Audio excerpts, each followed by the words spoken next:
Hi there, welcome back here, guys. In last lecture, we have been testing JSON RPC calls through the Postman. So we saw that we can just make simple HTTP requests in specific JSON format, and we can make a request to the network. In this lecture, we'll continue and we'll be adding some more functionalities into our smart contract. All right, so let's start. Let's open a coding editor. Okay, and what I'm looking for is our faucet contract. Here I have here some files. I was just a testing here. Okay, so just remove it. We have here just a bunch of comments, and also these comments I can remove. You can still find them in my GitHub repository. All right, so it's pretty cleared up. Okay, so for now we have here receive function, advanced function, and just testing function.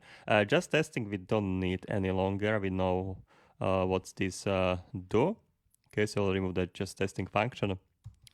And I will create here a new storage variable that will be responsible for storing the addresses of all of the users that are using add funds functionality. So whenever a user will add the funds into smart contract, I would like to keep the track of the user.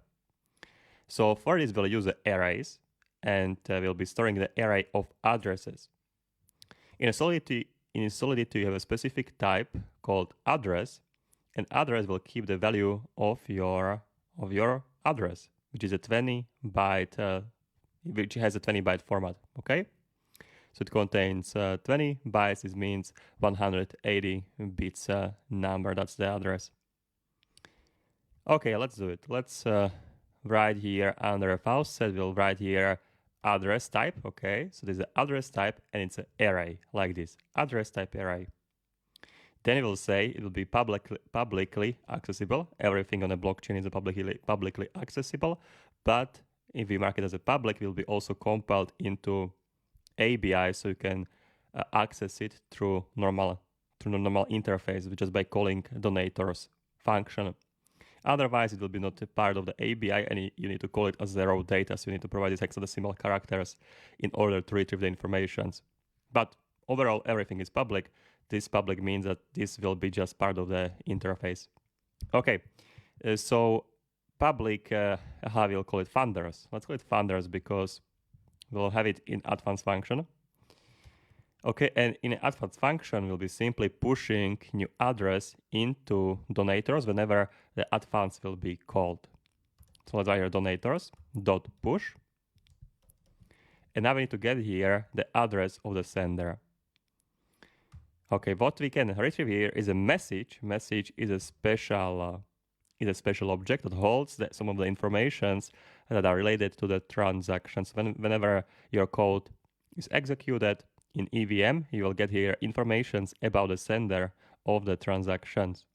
So you have this message object, and then you can retrieve, for example, sender, and this will get you address of the sender. You have also a couple of other properties there, but the sender is one of them, and you have also for all these values here. You can see I can access the transaction gas, sender, signature, value.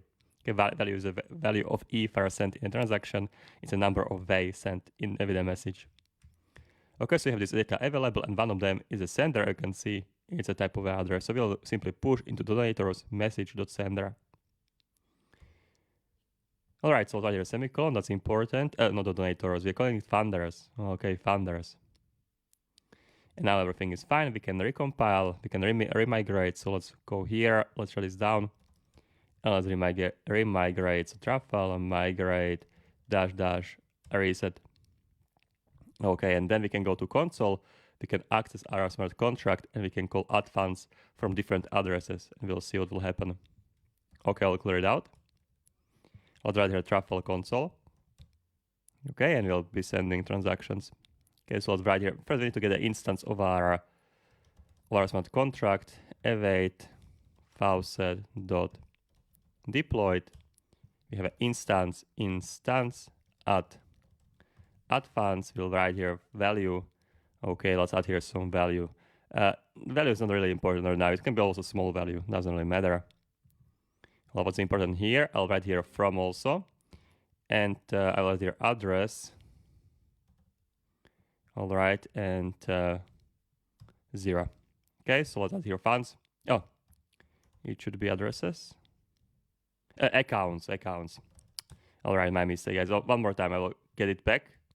Instance and add funds, and it will be account 0. Okay, so it doesn't really matter on value. Let's call here function add funds from account 0. Let's copy the same function. Okay, so let's copy it, and let's write here accounts 1. Okay, first from account 0, now from account 1. Done.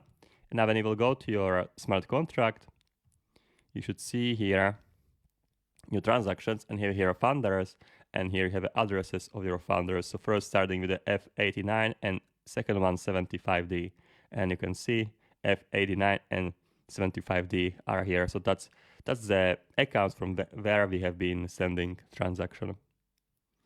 Okay, so now we are keeping the track of the funders. In the next lecture we'll continue and we'll get some more functionalities. We'll retrieve these funders and we'll display them. Okay guys, so that's gonna be it, and see you in the next one. Cheers.